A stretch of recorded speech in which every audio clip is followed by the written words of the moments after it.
Hoje estamos em João, capítulo 17. Algumas observações de introdução, né, antes de entrar no texto do livro. Essa oração geralmente é conhecida como oração sacerdotal.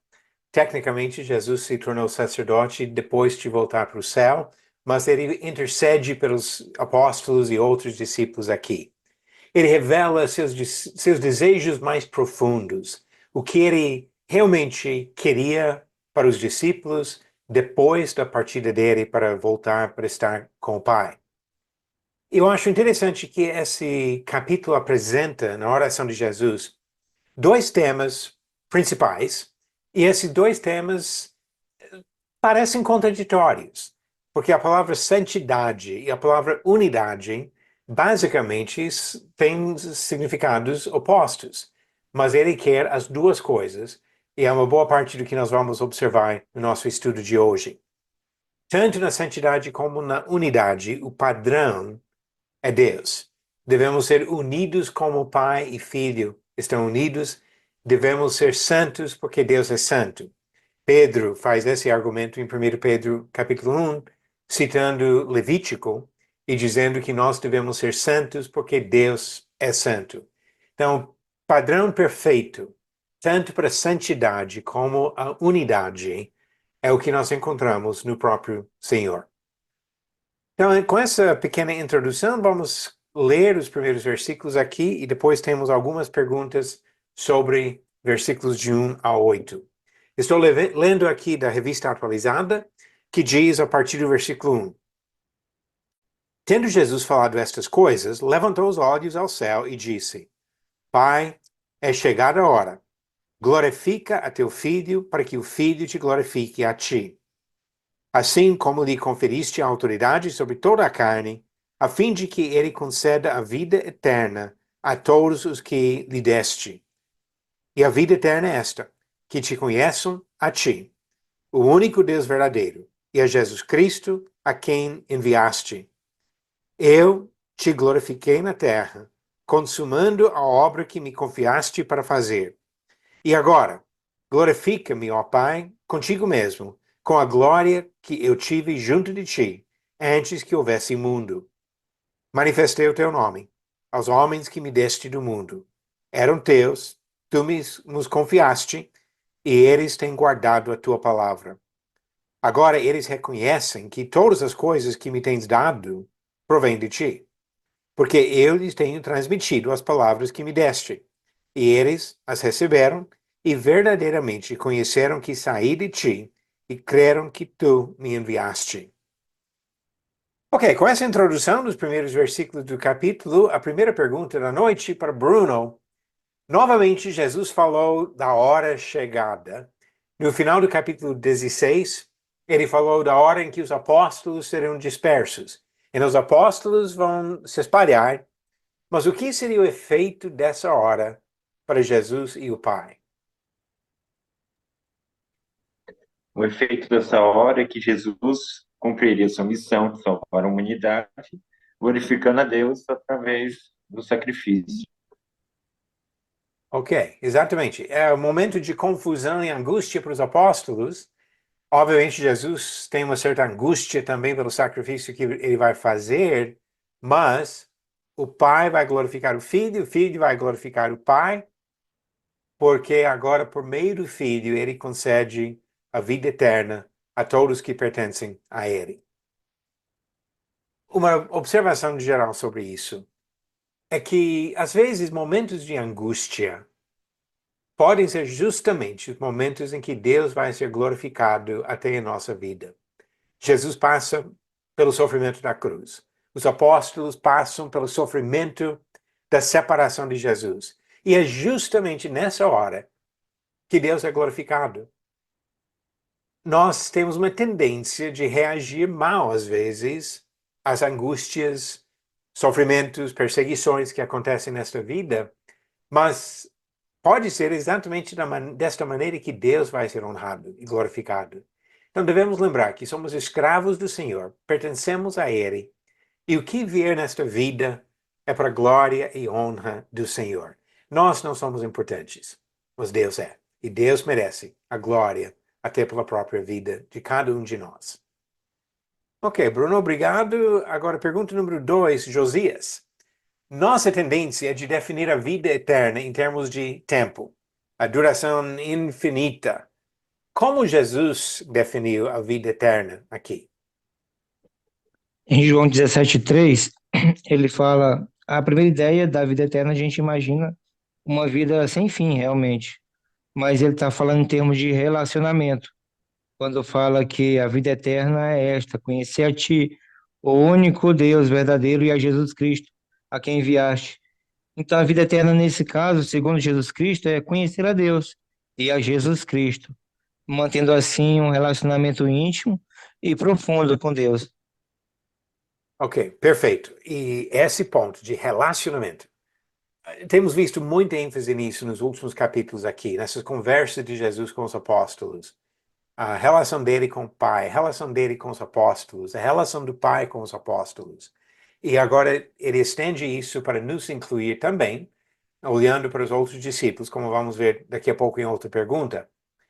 Eu acredito que esse fato do que Jesus fala aqui nos ajuda a compreender melhor uma afirmação que encontramos várias vezes no Novo Testamento, que é possível já possuir a vida eterna.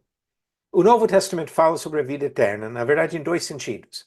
Como algo futuro, que nós vamos herdar a vida eterna, que nós esperamos a vida eterna, mas também várias outras vezes fala no sentido presente, que nós possuímos a vida eterna.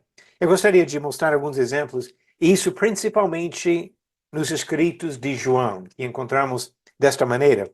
Mas olhe algumas coisas que ele disse, que mostra a ideia de posse presente da vida eterna. João 3, versículo 36. Por isso, quem crê no Filho tem a vida eterna. O que, todavia, se mantém rebelde contra o Filho não verá a vida, mas sobre ele permanece a ira de Deus.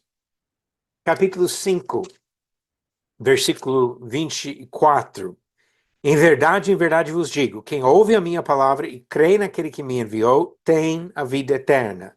Não entra em juízo, mas passou da morte para a vida. Então ele coloca como algo que já possuímos. Capítulo 6, versículo 47. Em verdade vos digo, quem crê em mim tem a vida eterna. Em todos esses casos, ele coloca no presente. Agora vamos para 1 João, capítulo 5, primeira epístola de João, e como ele fala de algo que nós possuímos, nós cristãos, realmente que pertencemos a Cristo. 1 João 5, versículo 11. E o testemunho é este, que Deus nos deu a vida eterna. E esta vida está no seu Filho. Aquele que tem o Filho tem a vida. Aquele que não tem o Filho de Deus não tem a vida. Essas coisas vos escrevi, a fim de saberdes que tendes a vida eterna, a vós outros que credes em nome do Filho de Deus. Então aqui, tudo no presente, ou passado até, ele deu a vida eterna, nós temos a vida eterna, e a maneira que ele fala aqui, aquele que tem o Filho tem a vida. Qualidade, não quantidade. Obviamente, nós queremos habitar para sempre na presença de Deus. Mas essa tendência nossa de pensar em termos de tempo longo, tempo infinito, pode ser isso. Mas eu acredito que, na verdade, a vida eterna nem tem tempo. Que quando saímos desta vida aqui, que essas limitações de sequências de tempo acabam. E simplesmente é uma relação que não acaba nunca, de estar sempre com Deus, de ter Deus sempre na nossa vida. Obrigado, Josias. Agora, pergunta número 3 para Becca. Como Jesus glorificou o Pai e como o Pai glorificaria Jesus? Jesus glorificou a Deus Pai, completando a obra que Deus deu para ele fazer, né? Cumprindo a sua missão. Agora, o Pai o glorificaria com a glória que ele tinha antes que o mundo existisse, e também eu achei que Deus deu autoridade para Jesus sobre todos os homens. Ok, muito bem. E realmente, isso, Jesus cumprindo a sua missão, estava glorificando o Pai. E Jesus voltando para o céu, o Pai restaurando a posição dele, dá para ele essa glória. E como você falou também, a autoridade que ele deu, até para as palavras de Jesus. Eu acho bastante interessante essa ideia de voltar à posição que ele tinha antes. Filipenses 2 fala da ideia que Jesus se esvaziou, não segurando a sua posição, mas se esvaziou para assumir a forma humana, mas ele existindo na forma de Deus, porque ele é o eterno Deus. E assim, algo que nós observamos com um pouco mais de clareza nas palavras de Jesus, agora no capítulo 17. E pergunta 4, Benita, o que Jesus declarou sobre sua existência eterna? Já introduzi um pouco a questão. Ele falou que estava com Deus antes que criou o mundo. Ok. Sabemos que João falou isso no começo do livro, que no princípio Jesus estava com Deus e que tudo que foi criado por meio dele. Mas agora Jesus fala isso. Ele disse isso no versículo 5, na leitura que já fizemos aqui. João 17, versículo 5. E agora glorifica-me, ó Pai, contigo mesmo, com a glória que eu tive junto de ti, antes que houvesse mundo. E ele vai repetir a mesma ideia no versículo 24. Pai, a minha vontade é que onde eu estou, estejam também comigo os que me deste, para que vejam a minha glória que me conferiste, porque me amaste antes da fundação do mundo. Então, ele claramente faz essas afirmações agora sobre a sua eternidade. Não é a primeira vez. Já falou no capítulo 8 que antes de Abraão existisse, ele diz, eu sou. Falou da necessidade de acreditar no eu sou, na eternidade dele. E aqui, mais uma vez, Jesus afirma sua existência eterna. Agora, uma leitura do versículo 9 ao 19 e depois mais algumas perguntas. É por eles que eu rogo. Não rogo pelo mundo, mas por aqueles que me deste, porque são teus. Ora, todas as minhas coisas são tuas, e as tuas coisas são minhas, e neles eu sou glorificado. Já não estou no mundo, mas eles continuam no mundo, ao passo que eu vou para junto de ti. Pai Santo, guarda-os em teu nome, que me deste, para que eles sejam um, assim como nós. Quando eu estava com eles, guardava-os no teu nome, que me deste, e protegi-os. E nenhum deles se perdeu, exceto o filho da perdição, para que se cumprisse a Escritura. Mas agora vou para junto de ti. E isto falo no mundo para que eles tenham o meu gozo completo em si mesmos. Eu lhes tenho dado a tua palavra, e o mundo os odiou, porque eles não são do mundo, como também eu não sou. Não peço que os tires do mundo, e sim que os guardes do mal. Eles não são do mundo, como também eu não sou. Santifica-os na verdade, a tua palavra é a verdade. Assim como tu me enviaste ao mundo, também eu os enviei ao mundo. E a favor deles eu me santifico a mim mesmo, para que eles também sejam santificados na verdade. Ok, com essa leitura, mais algumas perguntas. A próxima, pergunta número 5, é para o Léo. Os discípulos pertenciam a quem, Léo? Eles pertenciam a Deus. Ok. Pertenciam a Deus, ao Pai, que ele os confiou ao Filho, e o Filho diz agora que ele foi fiel, que ele protegeu, guardou e não perdeu nenhum deles, com uma exceção, aquele traidor, filho de perdição, no próprio Judas Iscariotes. E pergunta 6, Rosana, essa distinção que Jesus faz entre os discípulos e o mundo, pode explicar para nós um pouco melhor? É, os discípulos aqui, ele se refere que os discípulos dele não são do mundo. Ele explica isso usando aqui o versículo, próprio versículo 9, onde ele diz que Deus deu para ele. Então ele fala que os discípulos foram dados a Jesus pelo próprio Pai. ele também usa um outro versículo para dizer que tudo que é dele é do Pai. E ele fala assim, que o próprio Pai deu os discípulos para ele. Então, quer dizer, neste aspecto, todo aquele que é discípulo de Jesus, que serve a Jesus, que é convertido a Jesus, não é do mundo, apesar de viver no mundo e estar no mundo. E é como o Pai é um e o Filho é um, no sentido de que o Pai deu os discípulos para o Filho e o Filho deu os discípulos para o Pai. Ok, muito bom. E você citou isso na sua resposta, Rosana, que ele usa a palavra mundo em dois sentidos aqui. Eles estão no mundo. Nós estamos no mundo. Existimos no mundo.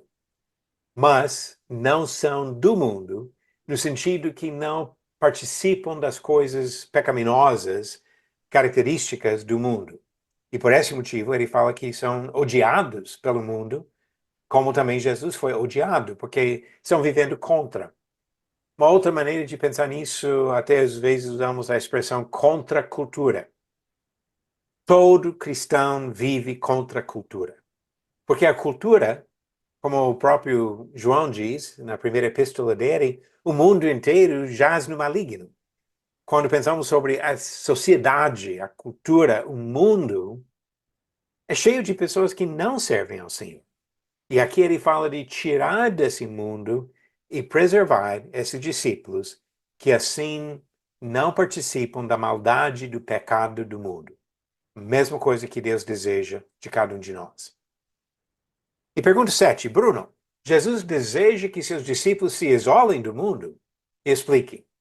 Jesus não deseja que os discípulos se isolem do mundo, mas que sejam protegidos do mal e fiquem fiéis a Deus, vivendo no mundo, mas sem serem influenciados por ele.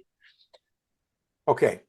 Esse ponto é importante até olhando para vários movimentos históricos, onde pessoas supostamente servindo ao Senhor se separavam completamente da sociedade.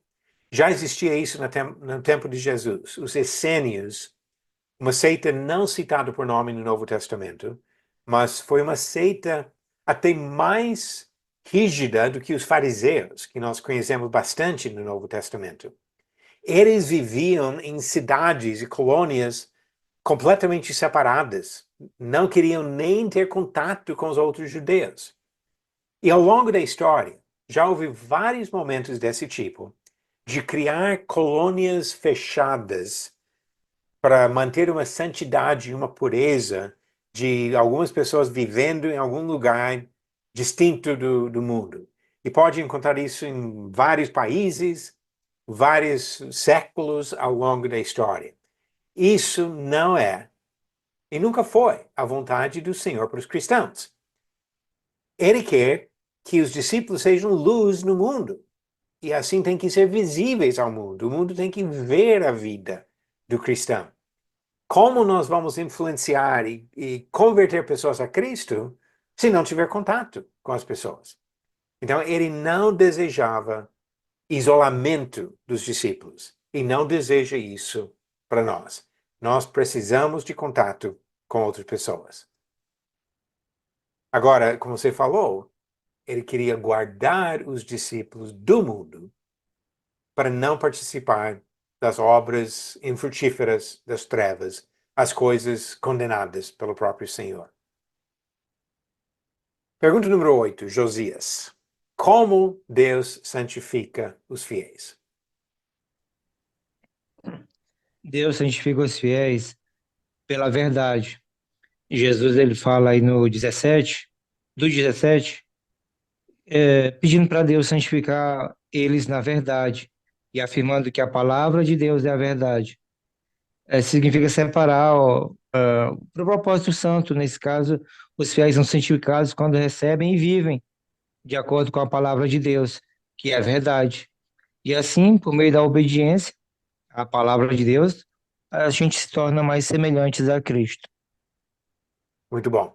E quando juntamos o que temos visto nesses últimos capítulos, sabemos que a palavra obedecida demonstra o amor e traz Deus fazer uma morada em nós. Então não é uma coisa misteriosa, mas uma coisa de relacionamento. Que nós estamos em Cristo e Cristo em nós, no sentido de um relacionamento que é baseado na obediência à palavra e, obviamente, a misericórdia e a graça do próprio Senhor. Então, a santificação pela própria palavra, a verdade que Deus tem revelado. Por esse motivo, é importante deixar a palavra penetrar os nossos corações. É uma decisão nossa, não é uma coisa que Deus faz independente da nossa vontade, mas uma decisão nossa de assumir essa postura, de viver na santidade. Eu já mencionei, mas vamos ler agora em 1 Pedro capítulo 1. 1 Pedro capítulo 1, quero começar no versículo 14 e ler até o versículo 17, mas observando aqui que ele está dando instruções para nós sobre a santidade. Ele não fala de ficar de braços cruzados esperando Deus nos santificar, mas nós agimos para ser santos. Versículo 14. Como filhos de obediência, não vos amoldeis às paixões que tinhais anteriormente na vossa ignorância. Pelo contrário, segundo é santo aquele que vos chamou, tornai-vos santos também vós mesmos em todo o vosso procedimento. Porque escrito está, sede santos, porque eu sou santo. Versículo 17. Ora, se invocais como Pai aquele que, sem acepção de pessoas, julga segundo as obras de cada um, portai-vos com temor durante o tempo da vossa peregrinação. São mandamentos. Ele não fala aqui de algo que Deus faz de uma forma misteriosa, mas que nós decidimos obedecer, decidimos viver na santidade, imitando a perfeição do próprio Senhor.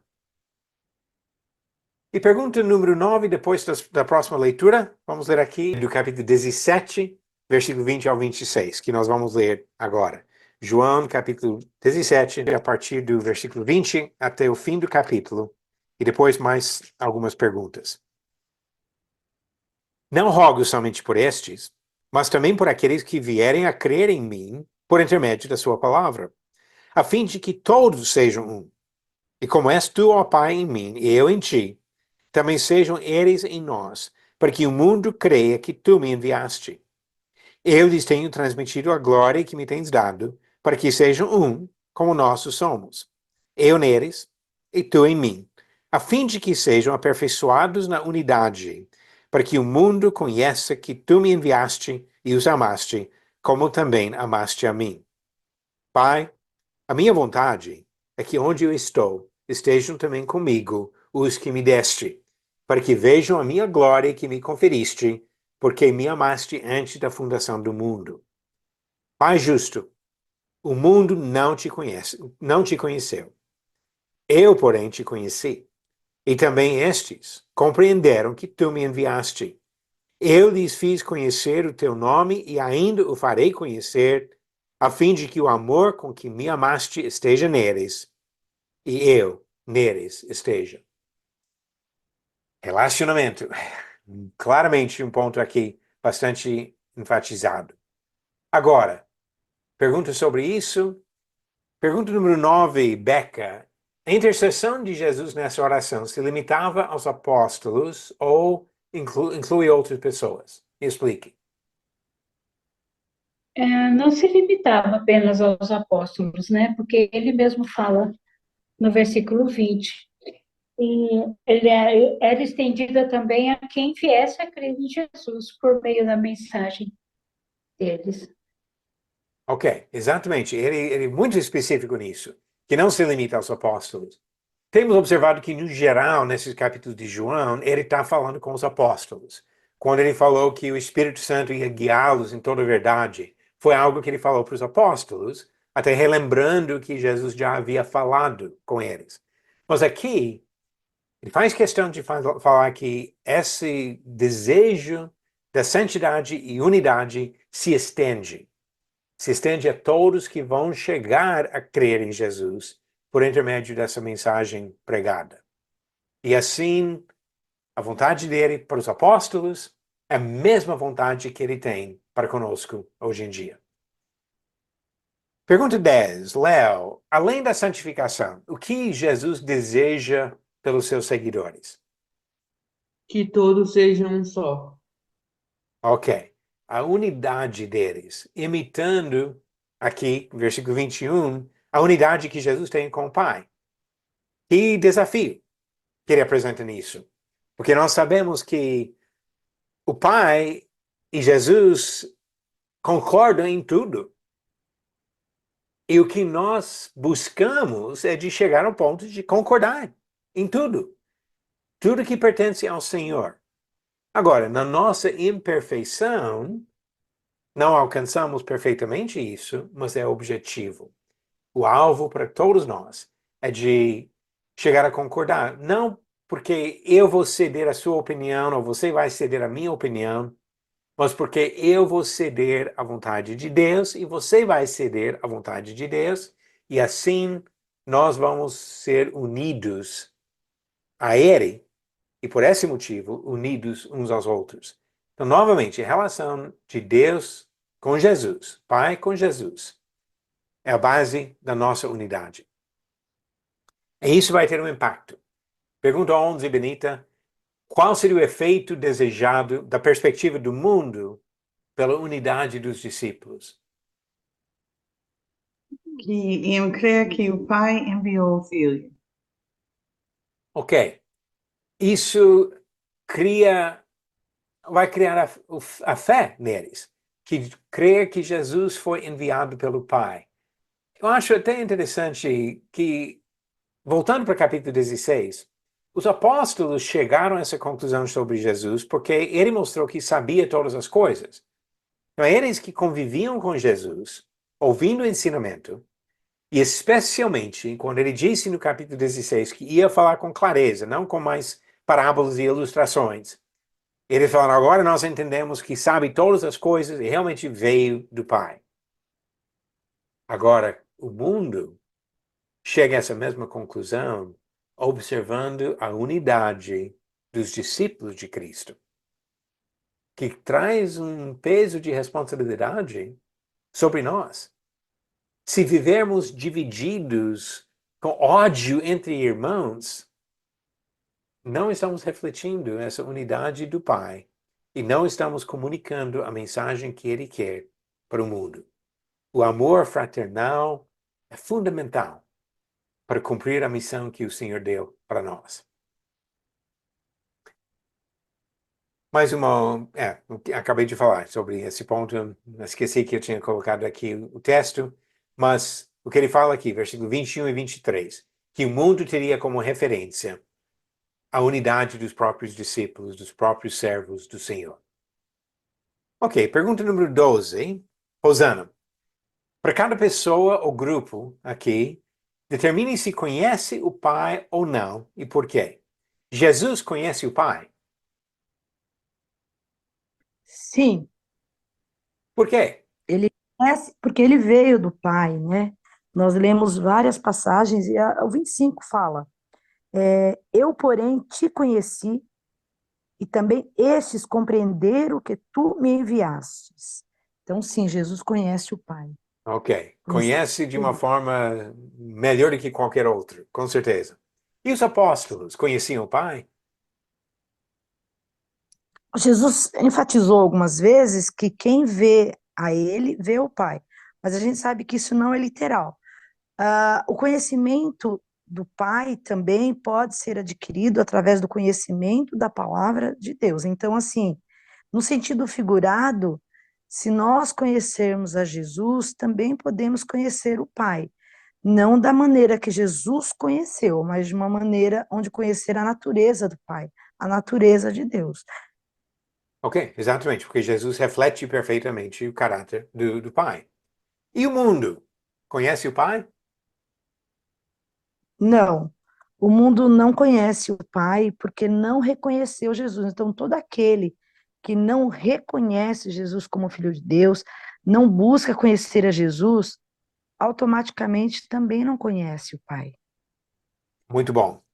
Novamente, ligando isso com o que João falou no início do livro, capítulo 1, versículo 10, ele disse: o Verbo estava no mundo, O mundo foi feito por intermédio dele, mas o mundo não o conheceu. E agora Jesus deixa bem claro, como ele já falou no capítulo 14, que o único caminho que leva ao Pai é o próprio Jesus. Várias vezes no livro, de alguma forma ou outra, enfatizou isso. Aqui ele fala novamente que deve ser ponto de preocupação para as religiões que até acreditam no Deus do Antigo Testamento, mas não acreditam que Jesus foi enviado por ele, que Jesus é o eterno Senhor, o eterno Deus. É um problema, porque está rejeitando o acesso ao Pai quando rejeitamos o próprio Jesus. Muito bom. Agora, os desafios da noite ficaram para Bruno e Josias. Bruno, Jesus falou do seu desejo de que os discípulos tivessem sua alegria completa na revista, ou na Nova Almeida Atualizada, ou gozo completo na revista atualizada que eu estou lendo aqui. Agora, identifique motivos de alegria no Evangelho de João. Eu vou deixar você falar, depois eu vou mostrar os versículos que eu encontrei aqui. No Evangelho de João, a alegria está profundamente ligada à presença de Jesus, à obediência aos seus ensinamentos e à comunhão com ele. João 15, versículo 11, Jesus diz: Tenho-vos dito isso para que a minha alegria permaneça em vós e a vossa alegria seja completa. Além disso, a promessa de vida eterna e a resposta às orações feitas em seu nome trazem alegria, como está escrito em 16, versículo 24. Pedi e recebereis, para que a vossa alegria seja completa. Ok, muito bom. E, então, volta principalmente para essas questões de relacionamento. Eu citei algumas coisas aqui, complementando o que você falou. Ele falou de ouvir a voz do noivo, então, estando com Jesus, seria motivo. João Batista falando isso. O cefeiro se alegra com o semeador. Então, trabalhando juntos, completando a missão. Ele falou que Abraão ficou alegre por ver o dia de Jesus. Uma afirmação também da sua existência antes de Abraão, capítulo 8. Outro ponto que já observamos, Bruno, sobre isso nas últimas aulas, sabendo que Jesus, sendo amado pelos discípulos, ia para o Pai, que isso deve ser motivo de alegria, embora eles estavam mais tristes por causa da ausência de Jesus do que alegres que Jesus estaria novamente com o Pai. Você citou o capítulo 15, permanecer no amor de Cristo. Capítulo 16 e novamente no capítulo 20 ele vai falar da alegria de ver Jesus depois da ressurreição, da alegria de crer em Jesus. Então, quase tudo que a gente observa aqui volta para aquela questão de uma relação íntima com o Senhor como motivo de alegria na vida de qualquer um. Agora, eu dei mais um desafio aqui, Bruno. Não sei se você topou de identificar como João falou da mesma alegria nas suas epístolas. Nas epístolas de João, ele também destaca a importância da comunhão com Deus e com os irmãos como fonte de alegria. 1 João, capítulo 1, versículo 4, ele afirma: Essas coisas vos escrevemos para que a nossa alegria seja completa. A alegria vem da obediência aos mandamentos de Deus e da permanência em sua presença, como expressa também em 1 João, capítulo 3, versículo 24. Aquele que guarda os seus mandamentos permanece em Deus e Deus nele. Ok. João estende a mesma ideia, falando novamente sobre relacionamentos, sobre o amor, que é um ponto que ele destaca muito nas epístolas. Então, essa questão de saber da comunhão dos discípulos com Deus é motivo de alegria para ele. Saber que eles andavam na verdade, receber a visita do apóstolo, toda essa questão de relacionamento, principalmente com Deus, motivo de alegria. E deve ser maior motivo de alegria em nossas vidas hoje. Se realmente estamos em comunhão com Deus, se nós entramos em comunhão com Deus, pelo arrependimento e o batismo e obediência à palavra dele, recebendo essa graça que o Senhor oferece. Se nós andamos com ele, como ele enfatiza nas epístolas, é motivo de alegria, muito alegria e tranquilidade até, sabendo da nossa relação com o próprio Senhor. Não existe nada que vale mais do que isso, nem nesta vida, nem na eternidade. Ok, obrigado, Bruno. Agora a última pergunta da noite. Josias. Muitas pessoas acham boa a existência de incontáveis denominações, supostamente todas seguindo a Cristo, porque isso dá uma liberdade de escolha. Cada um pode escolher uma igreja que agrada a ele. Essa opinião de achar que as denominações são boas está alinhada com o ensinamento de Jesus? Explique. Não, essa opinião não está alinhada com os ensinamentos de Jesus Cristo. Em João 17, do 21 ao 23, ele ora pela unidade de todos os seus seguidores, para que todos sejam um, e que haja essa unidade entre todos, uma plena unidade. A oração de Jesus é para que seus discípulos sejam unidos, demonstrando um único corpo de fé. E essa multiplicação de denominações só refletem divisões, diferenças de doutrinas e de prática, que ao invés de unir, acaba prejudicando a unidade que Jesus deseja para a sua igreja. Embora a diversidade de expressões culturais, estilos de adoração possa ser vista como algo positivo, a ordem, às vezes diferenciada, algumas características locais, não seria fragmentação, seria apenas uma questão de tradição, mas estritamente obediente à palavra. Agora, o que estão fazendo é simplesmente divisões, criando conflitos e atrapalhando o que Jesus queria. E a verdadeira liberdade é vivida na unidade da fé e do amor, e não nessa divisão que vemos a cada esquina. Ok, você respondeu bem nessa questão de divisão, de divergências, porque as denominações existem por causa disso. Tem uma dica aqui para ajudar quando pensamos sobre denominação. A tendência é de pensar sobre nomear, a denominação de denominar uma coisa. Às vezes até preenchendo algum formulário de compra ou venda de alguma coisa vai ter denominação da coisa, de citar por nome o que é. Mas quando falamos sobre denominações no contexto religioso, é melhor associar essa ideia com a palavra denominador. Lembra na matemática, quando trabalhava com frações, que tem numerador e denominador. O numerador é dividido pelo denominador, o número de baixo, quando uma fração. Então, denominações, a ideia é que a igreja do Senhor é um todo que é dividido em pedaços. Mas, se estamos ensinando doutrinas diferentes, se estamos praticando coisas completamente contraditórias, como é que nós estamos unidos uns com os outros e unidos com o Senhor? O desafio é de procurar realmente fazer conforme a palavra do Senhor diz, para ser unidos com o Senhor. Em primeiro lugar, isso. Unidos com Deus. Depois procuramos nos unir com outras pessoas que realmente querem manter a mesma pureza de doutrina e de prática. Não devemos imaginar que todos que se descrevem como cristãos sejam de fato cristãos, ou que todas as igrejas que se dizem cristãs sejam de fato igrejas que pertencem ao Senhor.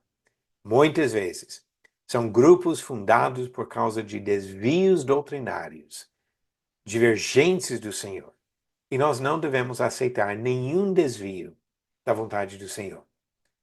Obrigado, Josias. Nisso, como você falou, ele deseja unidade e não a divisão entre seus seguidores. Para a próxima aula, capítulo 18. E nisso estamos caminhando agora vendo o que acontece com Jesus naquela noite, depois dessas conversas com os discípulos, depois da oração do capítulo 17. Agora vai vai passar pelo jardim e já vem a traição, a negação por Pedro, a rejeição pelos líderes e o próprio povo, levando à crucificação de Jesus, já no capítulo 19.